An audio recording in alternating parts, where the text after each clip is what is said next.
Good afternoon, ladies and gentlemen, and welcome to the Coffee Chat sponsored by the SA Property Investors Network. For those of you who are regular, I know you're kind of shocked as to what is happening. We'll currently have something brewing for a year end and a fresh new look for the Coffee Chat. So right now we are in between studios. You know how somebody's low-key homeless and they say that I'm in between places? That is us right now, and that's why I am chatting to you from this location instead of our regular studios. However, for those of you who it's your first time watching us, you would not be shocked because you don't know that we have really nice couches.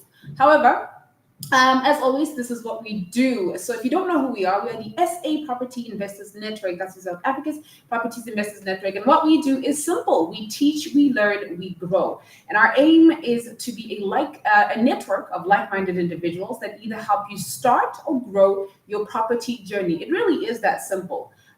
We strive to have each and every single one of you either start your property journey or expand it in different ways. And as always, I'm going to be starting with the events. And these are some of the ways that we help you expand or start your property journey. Now, we have a lot. We have a lot in November. It's that last kick of the final horse in terms of events. It's November, it's the last ones, we're banging them out, and yeah, so we're just going to be starting off in terms of the events that we are currently having. The ones that I'm super excited about is tomorrow's event, which is our last public event, and it is partnered with ABSA, and we are going to be discussing how to unlock finance. So if you have not gotten your tickets, please get them. The link will be in the chat box. And that's for #AskAbsa. So I cannot wait to see you there. But let's get it over and done with. Like I said, on the 7th of November, on Tuesday, that's going to be at the Bryson Country Club. It's our last public event. And this is how to unlock your finance and get more deals with ABSA. Then we have a coaching and legal support webinar. That's for all of our foundation, intermediate, or professional members. That's going to be happening on the 9th of November. So please register. The link will be in the chat box. And we have something super amazing. It's called the Investor Deal Night. And that's when we pitch out deals to potential investors. So if you don't have the time, but you do have the capacity or you do have the financing or the equity to take on more deals, but you just don't have the time to look for it, we will actually be pitching deals to investors. And these are investor-specific deals. So because we understand, typically what you guys would be looking for in terms of return on investment, the yields, all of that, that's going to be happening on the 14th of November, right here at head offices in Edenvale. Next, we have the mastermind, and this is only for professional members, and that's happening on the 30th of November at 6 o'clock. And we're going to be having a free event, and that's essentially how to unlock your finance. That's going to be happening on Thursday, on the 16th of November. So if you cannot make it, please make sure that you register for the one that's happening in Edenvale, and that's how you unlock your finance. Those are some of the events that we are going to be having in the next coming week in a couple of days. But as always on the Coffee Chat, I will keep you posted with all the other events, because trust me, it is jam-packed in terms of the things we're going to be doing. However, what we discuss today is how to live for free. Who wants to live for free? Just let me know in the chat box. Literally, if you want to live for free, let me know in the chat box, because I know I want to live for free. However, it's not that simple.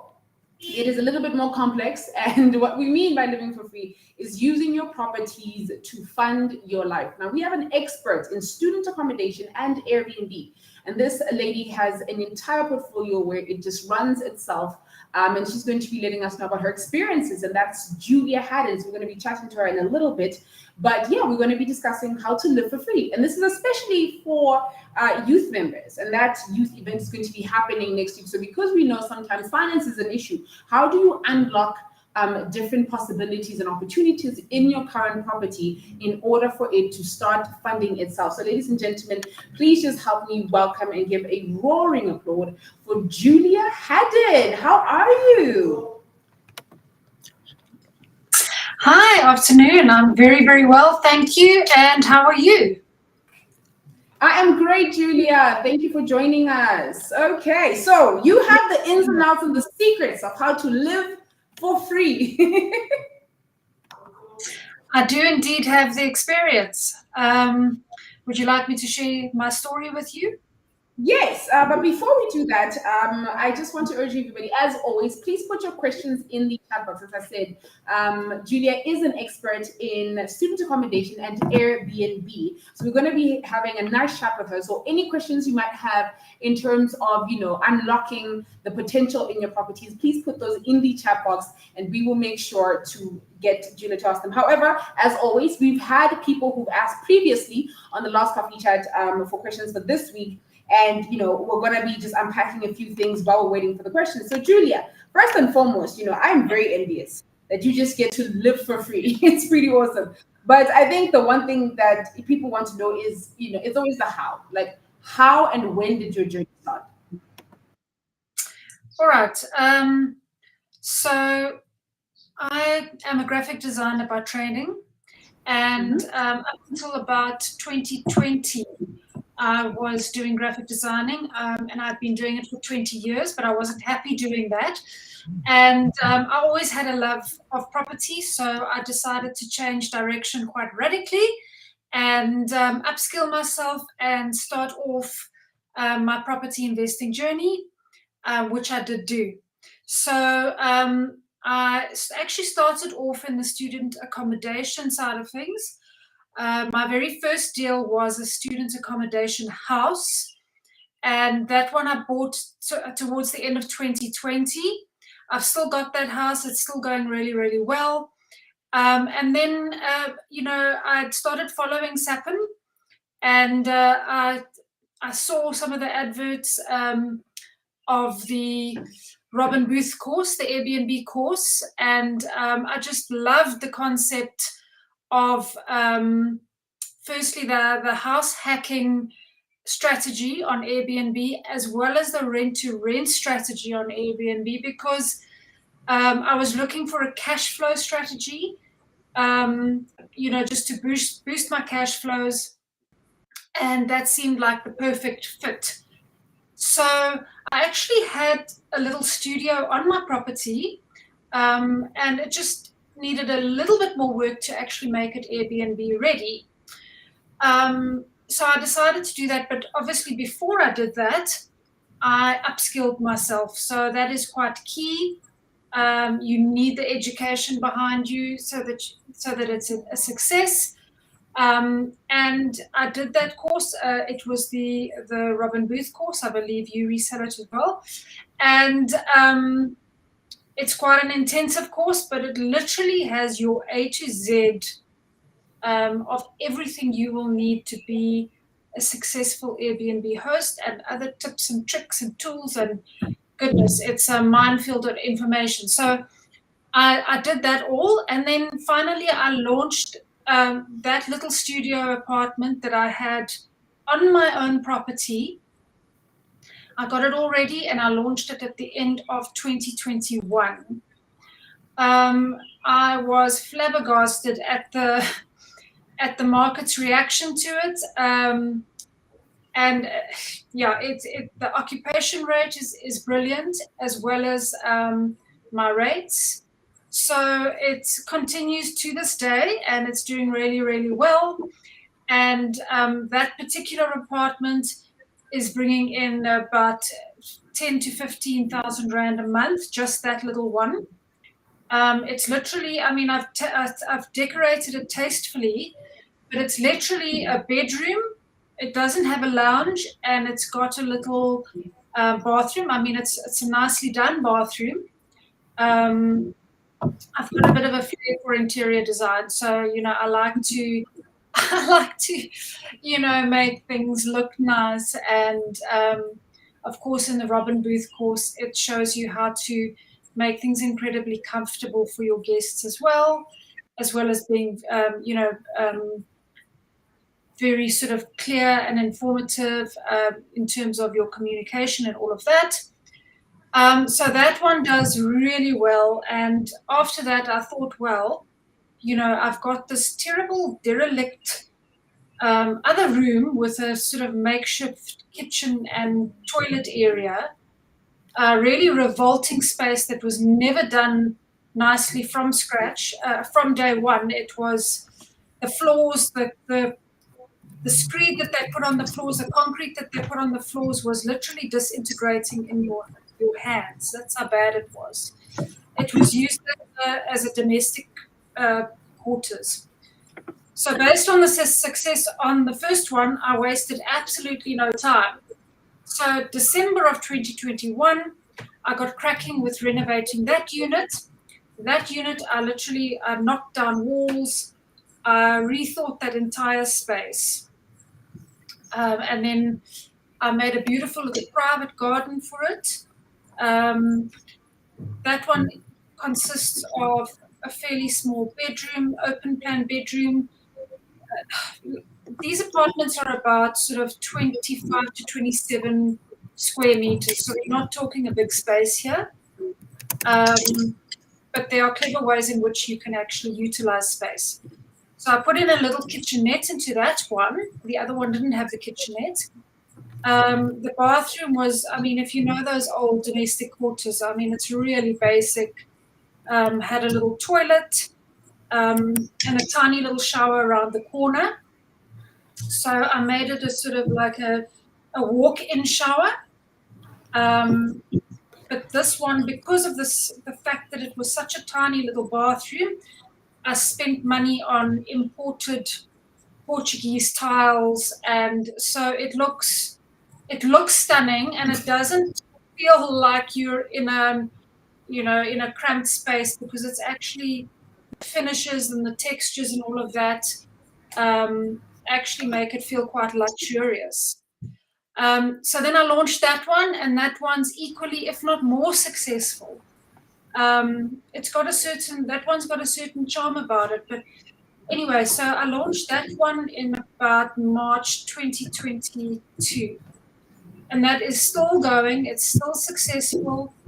And that one's doing about the same, just slightly more than the other one, because I charge slightly more for this one. So between the two of them, I'm making, if you take all your costs off, I'm making between 20 to 25,000 rand from those two little studios, which is basically equal to our bond that we took out on our main house. So it's a great little cash cow, and it was sitting right in front of my nose. Yeah. So Julia, you mentioned something that I would love to piggyback off of, and that's, there was another question was like, is there something specific that I need to do, right? The first thing we can agree on is you need to actually get the education. You can try and do this up by yourself. That's on you, but you're probably going to make a lot of mistakes that you could avoid if you had the course, and the course is in the link. However, you mentioned that, you had imported Portuguese styles.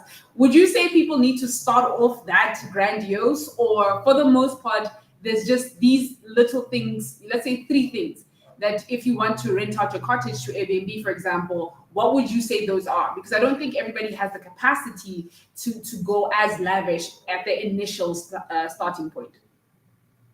Yeah, look, that one I did spend a bit on that bathroom because it was so small, but because it was small, it also wasn't totally breaking the bank, but one doesn't need to do that. Guests just like you to take care of the details. Obviously, the more attractive the space is, the better. I mean, one can't argue with that, but you need to understand the guests' needs. You need to make it easy for them to check in, to check out. There's certain things that just are non-negotiable. The check-ins and the check-outs are one of those things. You need to have proper linen. You need to communicate well with your guests. There's those sorts of details that you will learn when you do a course. And it's very important to actually, once you've launched, to get things right, because those guests, if you're going to put your listing on Airbnb, they are going to leave a review for you. And if you get good reviews, you'll get more people coming in to stay at your place. So it's important to get those basics right. And there are actually a lot of small details you can actually put into your apartment to make the whole entire experience a good and a pleasant one. The other thing that is very critical with an Airbnb is how clean it is. I would say that's one of the most critical things that has to be done right. So one has to get that side of it correct. It's very, very important to guests, obviously. Okay, and you also mentioned that you do have like genuine knowledge in Airbnb, but you also did student accommodation, and we could argue those two, outside of like something as big as developments, are the biggest ones that have the highest level of remuneration out of all of the property strategies. So multi-lets bring in a good income, so do buy-to-lets and stuff, but they're a little bit more lower risk. Whereas Airbnbs tend to be a bit of a higher risk, but there's also like a higher reward. So can you just help us understand in terms of student accommodation, how you got into that, and how is that journey going? Okay, so when I started off my doing property investing, I mentored with a company, and they actually specialized in student accommodation. So it was sort of natural that I should follow on from that, and actually, because I learned so much about it and I got the training, it was kind of the obvious next step for me. So I purchased a student accommodation house. I did all the research and everything. And I did the deal. The student accommodation house that I purchased was already, the actual house was already sort of subdivided into all the different rooms. It was already running as a student accommodation. However, it was in the middle of COVID. So there were only like, 7 students in there. And we didn't know what was going to happen the next year with COVID, but I firmly believed that students would come back to the varsities. There were no leases in place. It wasn't being managed all that well. The caretaker that was there was living in shocking conditions. So I did quite a lot of work on that. And again, I had a mentor that helped me to actually set up processes and set up the management of the student house, because the deal is only part of student accommodation.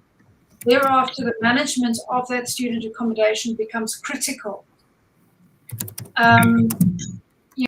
You get to learn a different skill set. You're going to probably have to deal with evictions, that type of thing. But it's going really well. I've still got that house. It's absolutely full to the brim. There's still a lot of demand. Yes, I have learned a lot from that as well. There are some sort of I would say Airbnb and student accommodation overlaps in that in those two strategies you are dealing with people, and people come with sort of different, there's certain skills that you need to employ to deal with people, as we know. So that one, that student accommodation is doing really well, and I'm really happy with it. And the nice thing about that, I'm acquiring the assets as well. So not only am I making a profit on that, but I'm also acquiring that house. Yes. Pardon the interruption, that with the student accommodation, you are acquiring the assets. But the beauty with Airbnb is that you don't always have to own the asset, right? And as we know, sometimes the initial, bond approval or the initial cash injection oftentimes is the hindrance for people starting out. And the beauty with Airbnb is that oftentimes you don't need as large of an amount initially as you would with all the other strategies that come with it, and henceforth live for free. So with that, let's argue it's something similar to your space, where it is a unit, that is in a cottage or something that's already there, so that there isn't a lot of work because you already own the asset. But what do you have to say for people who are like, okay, I would like to start an Airbnb. How do I go about it? Like, how do I go and communicate with a landlord that I would like to sublet their properties? And this is just before we go to the chat box. So I see you guys already asking questions. So please put all of your questions that you have for Julia in the chat box, and any inquiries you might have on how to live for free. But Julia, as I was saying, what advice would you give in terms of somebody who doesn't own the assets or doesn't have the capacity to own the asset? All right. So your Airbnb rent-to-rent strategy is a good one to start off with if you don't have the asset, or even if you have a bad credit record. It's possible to actually do a deal on that. The rent-to-rent strategy is where you will approach a landlord who wants to rent out their property or apartment, and you will ask to rent it on a long-term basis, and then you will then sublet it out on like the Airbnb platform. You pay the landlord his monthly rent and probably electricity and water and things like that. And then at the end of the day, you take the profits, you get the income from Airbnb, and you take the profits over and above that rental amount that you're paying the landlord. So that's a really, really good one. And I have, since my two, let's call them the house hacking apartments on my property, I have gone on to do 4 rent-to-rent properties in Cape Town. Wow, that is amazing. So we're gonna get into the questions. So this one is essentially a 2-part question from Samkelo, and he would like to know. The first one is, how hands-on should you be on both of these strategies? So like we said, each one comes with its pros and cons. For example, a buy-to-let, for the most part, you don't really need to be that hands-on. It's one tenant or one family, and that's it. Whereas Airbnb or student accommodation, the story is a bit different. So the first part of that is, how hands-on should you be on both these strategies? Okay, so to begin with, both on the student accommodation and on the Airbnb strategy, you are going to be quite hands-on initially, very hands-on. But there are strategies and processes that you can put in place to minimize the amount of time it takes for you to organize things. Airbnb, there's a lot of comings and goings, less so than student accommodation. Student accommodation, you're looking at more of a sort of a long-term lease where the person's in there, they're not coming and going.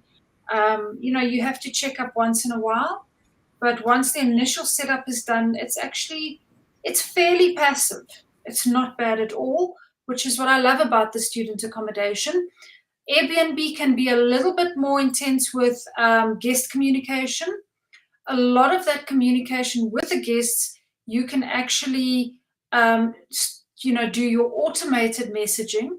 So you will compile messages, save them on the Airbnb platform, and the Airbnb platform will then automatically send messages to your guests of how to check in, all of that sort of communication. So that takes a bit away from it. But yeah, I would say it's easier to set up like an Airbnb or a rent-to-rent Airbnb apartment, but there's more time spent on the messaging with the guests and coordination with the cleaners and all of that. But there are ways in which you can minimize your time spent on that. Oh, okay. So that's very interesting. It's like initially, like you say, you are probably going to be very hands-on. So you need to put that in the back of your head. But as you understand the processes, you know where you can cut out all of the extra stuff. So as we keep the questions going, Samkelo also says, another question, I've heard that banks are not a fan of student accommodation. How would you go about financing such an investment? And I do know quite a few investors are always saying there is a bit of a hassle when it comes to student accommodation and banks financing that. So how did you manage to overcome that hurdle? To be quite honest, I didn't have a hurdle with the student accommodation. My bond went through APSA, and APSA actually sent an inspector onto the property, and they had absolutely no problem with the fact that it was a student accommodation. So I think APSA is a great one to approach for that kind of deal. Otherwise, I suppose you could look at commercial funding. I never had to go down that route for student accommodation, but you could also speak to your bond originators and find out from them. And a bank can only say no. A bank can only say no. So then you go elsewhere. There's lots of different institutions and banks. People tend to think of banks as the four main banks: FNB, APSA. All the main banks, but there are a lot of banks. There's like 100 banks in South Africa. So, and if you pitch a deal to them, they will look at the deal based on the merit, and so they're more kind of entrepreneurial wise.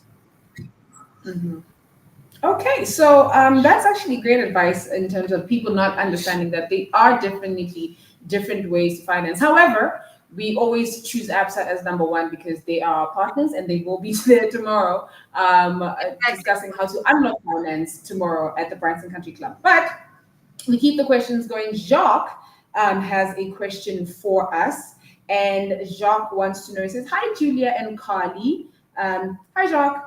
And he wants to know, thanks a lot for all the great advice. My question is, did you apply for a standard home loan for the student accommodation, or did you have to apply for a commercial loan? This is actually quite a good question. Mine was a stock standard home loan. Stock standard.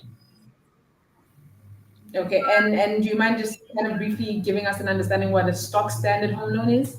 Okay, so it wasn't done through commercial. It was done. It was a normal home loan. Actually, me and my husband both applied for it, and he then signed surety for it. My husband signed surety for the loan. Okay.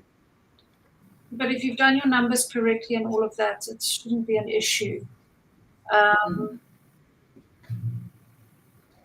Okay, no, that's fantastic. I think people sometimes have the fear or the resistance because they're like, oh, if it's commercial, they're going to want a lot more things. And it's like, well, depending on how big the project is, you can actually still go, such as yourself, for a standard home loan that doesn't have all of the requirements that are typical in terms of commercial. However, Julia, thank you so much for that. And if you want to, ask questions to Julia or anything like that, you can contact us at support@SA Property Network. We can put you in contact with Julia as part of the team and part of the network. And as I said, this is what we do. We help people either start or grow their property journey. So if you know that you have a cottage or you have access to like a one-bedroom or even a bachelor apartment, and you're not entirely sure how to do it, or maybe a buy-to-let strategy isn't as fruitful for you anymore, we can definitely discuss other ways where all of your properties actually facilitate your lifestyle and what it is that you want to achieve. But as always, I want to say thank you so much, Julia. It's always a pleasure to have these discussions with you. It was an absolute pleasure. Thank you. And thanks for having me on the show today. Awesome. Thank you so much. So, ladies and gentlemen, before we say goodbye, as always, I'm just going to do another quick rundown of the events that are going to be happening this week and the upcoming weeks. Just to let you guys know, on the forefront, like I said, tomorrow, it's the big one. It's the last public event that we're having with APSA, and that is how to unlock finance via APSA and actually have the finance for more deals. That's happening at the Brighton Country Club. So you can get your tickets now. They are in the link in the chat box. After that, any part of the membership, foundation, intermediate, or professional, we will be seeing you at the coaching and legal support webinar. That's happening also on the 9th of November. And then investor deal night. Yes, so calling out all investors. If you would like some deals and you do not have the time to actually search for them yourselves, we are going to be bringing these deals to you. And that investor deal night is happening on the 14th of November. And also we're going to be having a mastermind. Now, this is only available to professional members. So all my professional members, please don't forget to register for the mastermind. And lastly, we are going to be unlocking your finance with Daniel Kazadi, and that's going to be happening on the 16th of November right here at our headquarters in Edenvale. And as always, I look forward to seeing you guys. Enter Investor of the Year Award. Yes, we officially have gone live, so please put in. It doesn't matter if your deal is brand spanking new and it's something as small as a little cottage, or you're huge and you have a giant portfolio, you're doing commercial, you're doing industrial, there is a section for you. So please don't forget to enter Investor of the Year Award. But as always, from me to you, I will see you next week.